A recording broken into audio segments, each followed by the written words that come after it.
ማንን ምን እንጠይቀለው?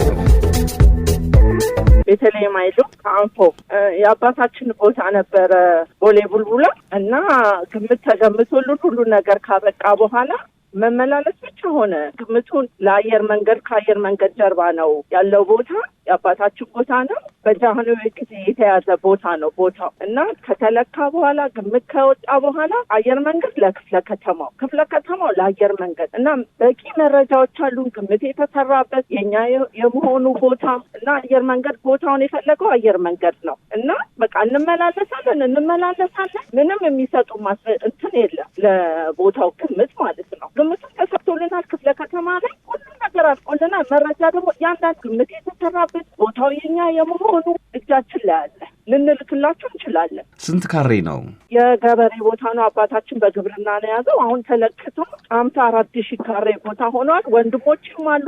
መረጃውን ቆይ ግድ የለም መረጃውን ያቆዩልኝና የይዞታው ባለቤት ማን ነው ይላል? አቶ ኃይሉ ወርቅነህ ነው። የአባታችን ነው። በህይወት የለም። በዚህ ጉዳይ ራሱን ጠበቃ ነበር ሲመላለስ ምንድን በንዴት ህይወቱ አልፈዋል። አሁን እኛ 10 ልጆች አለ እንመላለሳለን። ግምቱ ተሰጥቶልናል። ሁሉ ነገር አልቋል። የግምቱ ዋጋ ወጥቶልናል። ግን ለምን እንደማይሰጥ በቃ ግራ ተጋብተናል። ስንት አመት ሆነው? እኔ እድሜ የለም ጉዳዩን መከታተል ከጀመሩ ወይም ካሳ ይከፈላችሁ ከተባለ ወይም ደግሞ ስለ ካሳ እንዴት ልትጠይቁ ምላሽ ስታጡር ስንት ጊዜ ሆናችሁ ማለት ነው? 3 አመት ይሆናል በዚህ ጉዳይ ላይ። ያው እኛም ደግሞ እንዳንሰራበት አየር መንገድ እፈልጋለሁ ግምት እሰጣለሁ ብሎ ሁሉን ነገር ጨረስን። መብት ተፈጠረልን። ነገር አልቋል። መረጃ ዘጠኝ በቂ መረጃ አለ። ልንልክሎት እንችላለን። ምን ያህል ግምት ተሰጣችሁ? 100 ሚሊዮን ምናምን ያንንም ልልክል ይችላል። ግድ የለም ይሄ ይዞታችን ነው ያሉኝ 54,000 ካሬ ከዚህ ቀደም ምን ነበር ይሰራበት የነበረው? አባታችን ከብት ያረባበታል፣ ይዘራበታል። እኛም እየሰራን እየተጠቀምንበት ነበረ። አሁን ግምት ልንሰጣችሁ ነው ልትነሱ ነው ስንባል ስራ አቁመን ይሄን ፕሮሰስ ማድረግ ጀመር። ማስለካት በቃ ያለው ፕሮሰስ ያንን እየተከታተልን ግምቱ ሁሉ ወጥቶ ግምት ሊሰጣችሁ ነው በተባለበት ሁኔታ ክፍለ ከተማ በእርግጥ ክፍለ ከተማ ስንሄድ ክፍለ ከተማው ልኬቱ ሁሉ ነገር ግምቱ ሁሉ ነገር አውጥቶልናል። አሁን ሁለቱ በምን መንገድ እንደሆነ ክፍለ ከተማ ስንሄድ አየር መንገድ ቀጥሮናል። አየር መንገድ ስንሄድ ክፍለ ከተማ ጋር እያወራን ነው ይሉናል። ደብዳቤዎች እጃችሁ ላይ አሉ። ክፍለ ከተማ ማጋ ነው የሚሄዱት? ክፍለ ከተማ አሁን በጊዜ ያሉት አቶ መኩሪያ ናቸው። ከዛ በፊት የነበሩ አቶ መኮንን የሚባሉ በስድስት ገበሬ ነን። አይ ገበሬ ሳትሆኑ የገበሬ ልጆች ወይም የአርሶ አደር ልጆች? የአርሶ አደር ልጆች ያው የሄድ ስራው ነበር። አባታችንም ሞቶ ገበሬ ሆናችሁ ነበር? አዎ ሰማ ነበር። እዛ አካባቢ እናፍስ ነበረ። የተለያዩ ጥቅም እናገኝ ነበር። አሁን ግምታችሁ ይሰጣችኋል ተብለን እዛ አካባቢ ላይ ከዛሬ ነገ ይሰጠናል በማለት ስራውንም አሁኑ ገበሬዎች እያረሱ ያሉ እነሱንም በጣም እያስተጓጎሉ ሲያቅቱ እኛም ደግሞ ቆም ብለን ወይ ስራ አልሰራን ወይ መብት ተፈጥሮልን ወይ ግምታችን አልተቀበልን። ይኸው 3 አመት በሙሉ በቀጠሩ ላይ ነው ያለው እና ክፍለ ከተማው ሊጠየቅልን ይችላል። መረጃዎችም ይሰጣሉ። እንጠይቃቸው። እሺ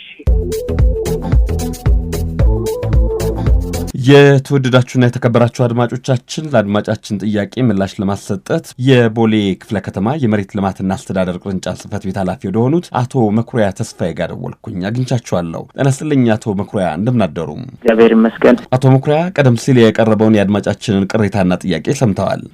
መልካም። ይህን ጉዳይ ያውቁታል? አዎ። ምን ይላሉ ታዲያ? በተወሰነ መንገድ ያው እኔም እዚህ ክፍለ ከተማ ከመጣሁ በኋላ የተወሰኑ አርሶ አደሮች እንደዚሁ ከዚህ ከአየር መንገድ ጋራ ከዚህ በፊት የካሳ ጥያቄ ያላቸው ነበሩ። እንደ አዲስ ምንድነው ክፍለ ከተማው ቅድም እሳቸው ባነሱት ልክ ያው የመረጃ የማሰባሰብ እንደዚህ ነገሮች ተሰርተዋል። አየር መንገድ ነገር ግን ከዚህ በፊት ክፍያ ፈጽሜበታለሁ እዛ ቦታ ላይ እና መጣራት አለበት በሚል ደረጃ ያንን ነው ያነሳልን። በተደጋጋሚ ከአየር መንገድ ጋራ ለማውራት ተሞክሯል። ነገር ግን እንዳጋጣሚ ሆኖ ዛሬ 4 ሰዓት ላይ የጋራ የምናደርገው ነውና በክፍለ ከተማ ደረጃ ዋና ስራ አስፈጻሚ የሚመራው ኮሚቴ ተዋቅሮ ከኛም ከተለያዩ አካላት ጋር ከቅሬታም ከእንደዚህ ከሚመለከታቸው ጋራ ከአየር መንገድም ኮሚቴ ተዋቅሮ ዛሬ 4 ሰዓት ላይ የመጨረሻ የመጨረሻ ዲሲሽን ለመወሰን ተቀጣጥረናል። እንዳጋጣሚ ሆነው የኢትዮጵያ አየር መንገድ ለወሰደው ቦታ ካሳ ከፍሏል። ከዚህ በፊት ከፍዬበታለሁ ነው እሱ አሁን እያነሳ ያለውና የተከፈለ መረጃ ላይ ነው። እኛ ደግሞ ከተከፈለ መረጃው ይምጣ።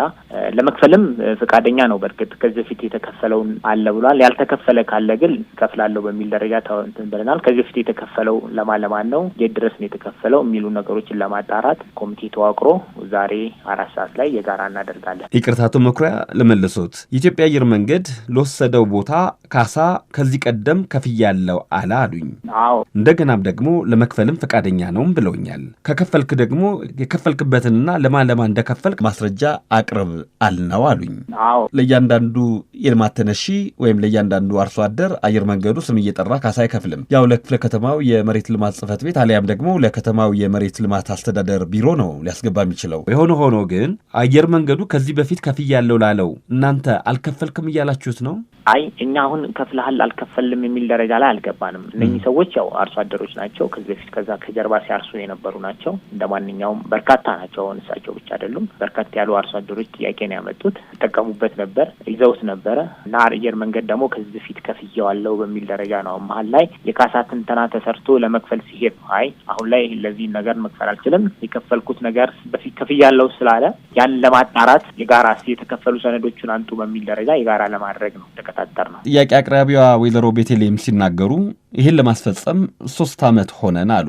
እርስዎ ደግሞ የኢትዮጵያ አየር መንገድ ለመክፈል ፈቃደኛ ነው፣ ችግር የለበትም ብለዋል። ታዲያ 3 ዓመት ክፍያውን ለማስፈጸም ወይም ደግሞ የተነሻ አርሶ አደሮቹን ካሳ ለመክፈል አልተቻለም። በእርግጥ ጉዳዩ እርስዎ ወደዚህ ክፍለ ከተማ ከመምጣቱ በፊት የሆነ ነው፣ ግን የዘገየ የተንቀራፈፈና የተጓተተ ነው። ያው የእንደዚህ አይነት ኬዞች አሁን የነሱ ያው ከዚህ ከአየር መንገድ ጋር የተገናኘ ኦልሞስት 3 ዓመት ማለት ያው ሩቅ ነው። በእርግጥ ይህንን እኛም አክሴፕት እናደርጋለን። ያንንም ይህን የ3 ዓመቱን ኬዝ ለማሳጠርም ነው ኮሚቴ ተዋቅሮ ኦልሞስት አሁን ኮሚቴ ከተዋቀረ በቅርብ ነው። ቶሎም እየታየ ነው ኬዛቸውና በዛ ደረጃ ላይ ነው ያለው። በዚህ ሳምንት እርግጠኛ ነኝ አንድ ልባት ያገኛሉ። አቶ መኩሪያ ተስፋዬ የቦሌ ክፍለ ከተማ የመሬት ልማትና አስተዳደር ቅርንጫፍ ጽሕፈት ቤት ኃላፊ፣ በቀጣዩ ሳምንት መጀመሪያ ላይ ደውሎታለሁ። ለአሁን ግን ለሰጡት ምላሽ እጅግ በጣም አመሰግናለሁ። መልካም የስራ ቀን ይሁንልዎ። እኔም አመሰግናለሁ።